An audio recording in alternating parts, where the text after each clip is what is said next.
नमस्कार बच्चों, स्वागत है आपका हमारे YouTube चैनल में। तो आज के इस वीडियो में हम लोग देखने वाले हैं हिंदी कुमार भारती पाठ 5 का प्रश्न और उत्तर। ठीक है, तो सबसे पहले हम लोग लेखनीय में जो प्रश्न है ना उसका उत्तर देखेंगे। तो ये प्रश्न है कहाँ पर, सबसे पहले तो मैं आपको वो बता देती हूँ। तो देखिए, ये है आपकी किताब, ठीक है, ये आपका पाठ है। तो इसमें देखिए लेखनीय है यहाँ पर, देखो जैसे ये आपका पाठ है, आप लोग देख सकते हो भाषा का प्रश्न। हाँ, अब इसके आप नीचे आते जाइए तो यहाँ पे देखो बगल में एक प्रश्न है कि बुरी संगति किसी को भी दिशाहीन बना सकती है।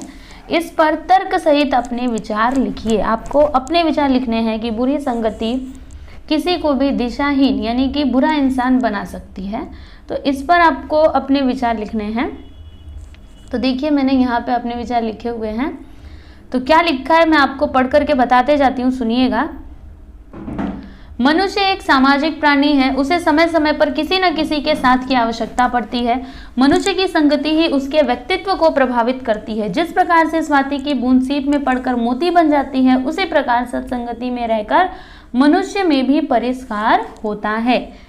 बुरी संगति मनुष्य को पतन के रास्ते पर अग्रसर करती है। जब मनुष्य अच्छे लोगों के साथ रहता है तो उसमें चारित्रिक सुधार आता है। रहीम ने यह स्पष्ट किया है, क्या कहा है कि कदली सीप भुजंग मुख स्वाति एक गुण तीन, जैसी संगति बैठिए तैसो ही फल दीन। ठीक है बच्चों, तो ये तो हमारे विचार है। अभी आपके विचार जैसे आप इसके बारे में क्या सोचते हैं कृपया करके यहाँ पर लिख दीजिएगा। अब उसके बाद हम स्वाध्याय देखेंगे, मतलब क्या हुआ इसका। देखिए इसके नीचे आते जाइए, ये देखिए स्वाध्याय में जो भी प्रश्न दिए गए हैं इन सभी के उत्तर मैं आपको देने वाली हूँ। तो इसमें पहला प्रश्न है कारण लिखिए। तो कारण लिखना आपको, क्या है प्रश्न, ध्वनियों के संघात को भाषा की संज्ञा नहीं दे सकते। तो इसका उत्तर देखो, क्यों नहीं दे सकते, क्योंकि इसमें वह अर्थवत्ता नहीं रहती जो हृदय और बुद्धि को समान रूप से तृप्ति और बोध दे सके। अगला प्रश्न, मतलब अगला जो प्रश्न है इसका कारण लिखना है, भाषा ग्रहण करने योग्य है। क्यों, क्योंकि ज्ञान की समृद्धि के कारण और भाव की समृद्धि के कारण। अगला प्रश्न है संजाल पूर्ण कीजिए। प्रश्न क्या है कि देश की एकता बनाए रखने वाले घटक कौन कौन से हैं। तो सांस्कृतिक एकता, सौंदर्य बोध, विशेष जीवन पद्धति चिंतन, रागात्मक दृष्टि। फिर अगला प्रश्न है कृति कीजिए। इसमें क्या है कि अभिव्यक्ति को एक व्यक्ति से समाज तक पहुंचाने वाले घटक कौन कौन से हैं। तो कंठ और स्वर। अगला लिखिए, क्या लिखना है, भाषा के कार्य क्या क्या है। तो देखिए यहाँ पर लिखा हुआ है व्यवहारिक जीवन के आदान प्रदान को सहज करना, ये भाषा की ही वजह से होता है। फिर दूसरा, मानव की बुद्धि और हृदय की समृद्धि को अन्य भावों के लिए संप्रेषणशील बनाना। तीसरा, किसी भेदरित स्थिति की संयोजिका के रूप में कार्य करना। अगला प्रश्न है यहाँ पर कि राष्ट्र को गरिमा प्रदान करने वाले घटक कौन कौन से हैं। तो सांस्कृतिक विरासत और प्रबुद्ध मानव समाज। अगला प्रश्न है कि पाठ में प्रयुक्त विलोम शब्दों की जोड़ियां ढूंढकर लिखिए। विलोम शब्दों की जोड़ियां आपको ढूंढना है और फिर लिखना है। तो सुखद का दुखद, व्यष्टि का समष्टि, अंतर का बाह्य, अधिक्य का अभाव, कठिन का कोमल, अनुकूलता का प्रतिकूलता, आदान का प्रदान, अंधकार का आलोक मतलब प्रकाश। ठीक है, अंधकार मतलब अंधेरा, आलोक मतलब क्या होता है, प्रकाश। ठीक है, चेतन यानी जड़ मतलब चेतन का जड़ हो जाएगा विलोम शब्द। घात का प्रतिघात, ऊंची नीची, स्वतंत्रता परतंत्रता, आरोह अवरोह, जटिल सरल, पूरक विरोधिनी, सम विषम। अगला प्रश्न है यहाँ पर अभिव्यक्ति। इसमें क्या दिया गया है कि भाषा सेतु का काम करती है।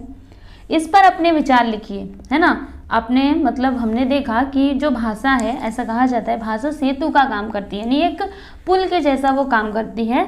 तो किस प्रकार से, इसके ऊपर आपको अपने विचार लिखने हैं। तो देखिए मैंने लिखा हुआ इसका उत्तर, सेतु मतलब पुल। ठीक है, नदी के दो किनारों को जोड़ने का काम जिस प्रकार करते हैं उसी प्रकार भाषा भी एक दूसरे से जोड़ने का काम करती है। भाषा के माध्यम से हम अपने विचारों तथा भावों को दूसरों तक पहुंचाते हैं। यदि हम किसी अन्य भाषा का साहित्य पढ़ना चाहते हैं तो हमें वह भाषा सीखनी चाहिए। भाषा अपनी पराई नहीं होती, बोलने के लिए हमें एक भाषा सीखनी पड़ती है। दूसरों की भाषा सीखने से हमारा उन लोगों से संपर्क बढ़ता है। जिन नव युवकों ने अंग्रेजी भाषा सीखी है वे आज यूरोप के कई देशों में नौकरी करते हैं। इस प्रकार यह कहना ठीक है, क्या कहना ठीक है कि भाषा सेतु का काम करती है।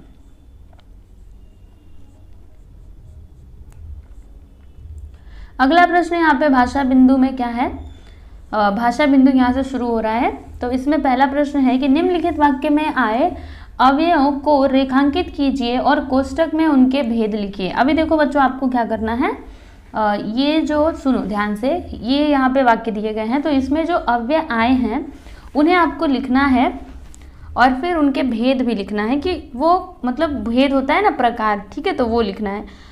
तो मैंने आपको पहले भी बताया और अभी भी बता रही हूँ कि जो भाषा बिंदु होता है ना, इसमें जो भी प्रश्न होते हैं वो सभी किससे जुड़े हुए होते हैं, तो व्याकरण से। तो अगर आपको हिंदी व्याकरण आता है, ठीक है, तभी आप भाषा बिंदु के प्रश्नों को समझ पाओगे, है ना, क्योंकि ये जो अव्यय है ना, ये हम लोग किस में पढ़ते हैं, व्याकरण में पढ़ते हैं। ठीक है, चलो देखते हैं। पहला प्रश्न है कि लड़का मेरे पास बैठा और धीरे धीरे बातें करने लगा। तो इसमें अव्यय क्या हो जाएगा, पास और धीरे धीरे। ठीक है, तो पास ये क्या है, स्थानवाचक क्रिया विशेषण अव्यय, और क्या है, समुच्चय बोधक अव्यय, और धीरे धीरे क्या है, रीतिवाचक क्रिया विशेषण अव्यय। ठीक है, चलिए अगला वाक्य देख लेते हैं। अगला वाक्य है, अरे पुत्र बूढ़ा इतना ही बोल पाया कि उर्मी का मोबाइल बज उठा। तो उत्तर देखो इसका, मतलब इसमें अव्यय क्या है, अरे पुत्र, उसके बाद इतना ही, की, ये सभी अव्यय हैं। तो अरे पुत्र क्या हो गया, विषम्यादि बोधक अव्यय, इतना ही क्या हो गया, परिमाणवाचक क्रिया विशेषण अव्यय, और की क्या है, समुच्चय बोधक अव्यय। समझ में आया। आगे चलते हैं। तो अगला है, थोड़ी सी छानबीन से पता चला कि कोलकाता और बनारस में बहुत दूरी नहीं है। तो थोड़ी सी ये अव्यय है, उसके बाद और अव्यय है, बहुत भी अव्यय है। तो थोड़ी सी परिमाणवाचक क्रिया विशेषण अव्यय, और क्या है, समुच्चय बोधक, याद रख लेना, और तो 2 बार आया ना, बहुत परिमाणवाचक क्रिया विशेषण अव्यय। आगे चलते हैं। अगला वाक्य है कि अरे नहीं मल्लिका, कभी बैठे बैठे मन उदास हो जाता है। ओह सॉरी, यहाँ पे अरे नहीं ओ है। ओह नहीं मल्लिका, कभी बैठे बैठे मन उदास हो जाता है। तो ओह एक अव्यय है, बैठे बैठे भी है, तो ओह क्या है, विषम्यादि बोधक अव्यय, और बैठे बैठे क्या है, रीतिवाचक क्रिया विशेषण अव्यय। अगला प्रश्न यहाँ पे है कि पाठ में प्रयुक्त अव्यय छाटिए और उनका अपने वाक्यों में प्रयोग कीजिए। अभी आपको क्या करना है, जो आपका पाठ है ना, इसमें जो भी अव्यय हैं उनको छाटना है और फिर उनका अपने वाक्यों में आप लोगों को प्रयोग करना है। तो क्रिया विशेषण अव्यय में क्या क्या हो जाएगा, ऊंची नीची गहराई, ये दोनों क्या है, क्रिया विशेषण अव्यय। वाक्य प्रयोग तो आपको पता है, उन शब्दों को मिला करके आपको कोई ना कोई एक वाक्य बनाना रहता है।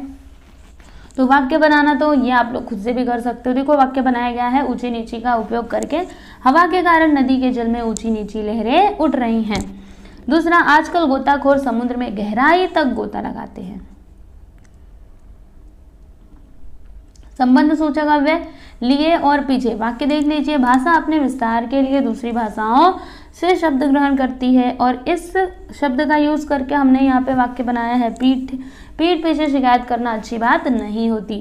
ठीक है, तो आप लोग अपने से भी वाक्य बना सकते हो। मैं बार बार बोल रही हूँ, जैसे यहाँ पे क्या है, लिए है ना, तो अभी लिए का उपयोग करके आपको वाक्य बनाना है। तो क्या बोल सकते हो, मैं तुम्हारे लिए यहाँ पर मैं तुम्हारे लिए कुछ सामान लेने जा रहा हूँ। तो इसमें क्या आया, लिया आया ना, तो ये एक वाक्य प्रयोग हो गया। ठीक है, तो ऐसे ही वाक्य बनाना रहता है, मतलब उस शब्द वो शब्द ना आपके वाक्य में आना ही चाहिए जो यहाँ पे दिया गया है। समुच्चय बोधक अव्यय क्या है, परंतु और इसलिए। तो वाक्य देख लीजिए, रोहन ने अथक परिश्रम किया परंतु परीक्षा नहीं पास कर सका, और इसलिए का उपयोग करके वाक्य बनाया है। देखो, मुझे बाजार जाना है इसलिए मैं तुम्हारे साथ नहीं चल सकता।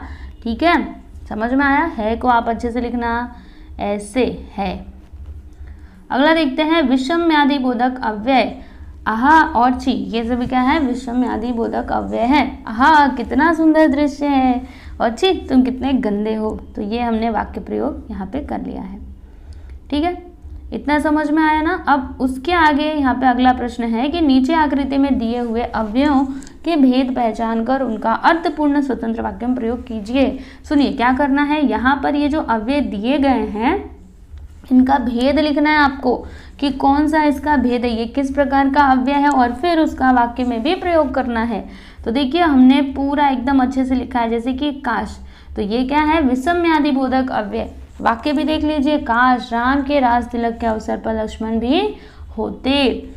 फिर उसके बाद क्या है, बाद। देखो हमने लाइन से ही इन अवयवों को लिखा है, जैसे कि काश है, बाद है, बल्कि, यदि, तो ये सब हमने लाइन से लिखा हुआ है। तो आपको बस इधर उत्तर में ही देखना है। ऐसे करके आप लोग ना प्रॉपरली पूरा टेबल बनाइएगा और अपनी नोटबुक में लिखिएगा एकदम अच्छे से जैसे हमने लिखा हुआ है। ठीक है, तो आप एक काम करो, स्क्रीनशॉट ले लो और फिर आराम से लिखते रहना। ये देखो,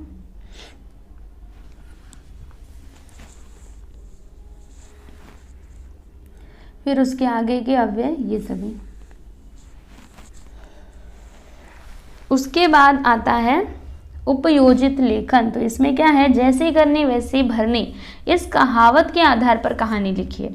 आपने भी सुना होगा ये कहावत, जैसी करनी वैसी भरनी। तो इसके आधार पे आपको कहानी लिखना है। तो मैंने एक कहानी लिखा हुआ है जो मैं आप लोग को पढ़ करके भी बता देती हूँ। ठीक है, चलो फटाक से पढ़ लेते हैं, उसके बाद इसको ख़त्म करते हैं। एक जंगल में एक लोमड़ी रहती थी। बच्चों वाली ही कहानी है जो आपने बचपन में पढ़ी होगी। बचपन में मतलब 6वीं 7वीं 8वीं या फिर 5वीं में पढ़ी होगी, कभी आपके टीचर ने सुनाया होगा। चलो देखते हैं। एक जंगल में एक लोमड़ी रहती थी। उसी जंगल में एक सारस भी रहता था। दोनों में गहरी मित्रता थी। एक दिन लोमड़ी के मन में सारस को मूर्ख बनाने का विचार आया। उसने सारस को खीर खाने का निमंत्रण दिया। सारस ने उसका निमंत्रण स्वीकार कर लिया। नियत दिन सारस लोमड़ी के घर पहुंचा, यानी जिस दिन उसने बुलाया था उस दिन वो लोमड़ी के घर पे पहुंचा सारस। तो लोमड़ी ने एक थाली में खीर परोसी। ठीक है, अभी लोमड़ी बड़ी चालाक थी, उल्लू बनाना चाहती थी उसको। उसने क्या किया, खीर परोसा थाली में। ठीक है, थाली में, आपको पता है सारस जो होता है उसकी चोंच लंबी होती है, तो वो थाली में कैसे बेचारा खाना खा पाएगा, है ना। तो लंबी चोंच के कारण सारस खीर का सेवन नहीं कर सका। उसकी लंबी चोंच थी तो वो नहीं खा पाया खीर। तो उसे लोमड़ी के यहाँ से भूखा ही लौटना पड़ा। सारस ने लोमड़ी से बदला लेने का निश्चय किया। अभी उसने ये एकदम ठान ली कि अब तो वो लोमड़ी से मैं बदला लेकर के ही रहूँगा। उसने भी लोमड़ी को आमरस पीने का निमंत्रण दिया। अभी उसने भी लोमड़ी को निमंत्रण दिया कि आ जाना मेरे घर पे, आमरस तुमको पिलाऊंगा। नियत दिन, अभी जिस दिन उन्होंने तय किया था उसी समय लोमड़ी सारस के घर पे पहुंच गई। सारस ने, अभी सुनिएगा, सारस ने सुराही में आमरस परोसा और लोमड़ी को भी भूखा रह जाना पड़ा, है ना। तो जैसी करनी वैसा ही भरनी। इसने बुलाया तो था कि आ जाना खाने के लिए, लेकिन दिया किसमें खाना, जो जिसमें वो खा ही नहीं सकता था। ठीक है, तो सीख क्या मिली बच्चों, जो दूसरों के साथ बुरा व्यवहार करता है उसके साथ वैसा ही व्यवहार किया जाता है। अतः किसी के साथ बुरा व्यवहार हमको नहीं करना चाहिए, क्योंकि जैसी करनी होती है वैसी ही भरनी होती है। समझ गए ना। तो यहाँ पे आपका ये जो पाठ है, पाठ 5, इसका प्रश्न और उत्तर समाप्त होता है। ठीक है, चलिए अभी हम लोग अगले वीडियो में मिलते हैं। धन्यवाद।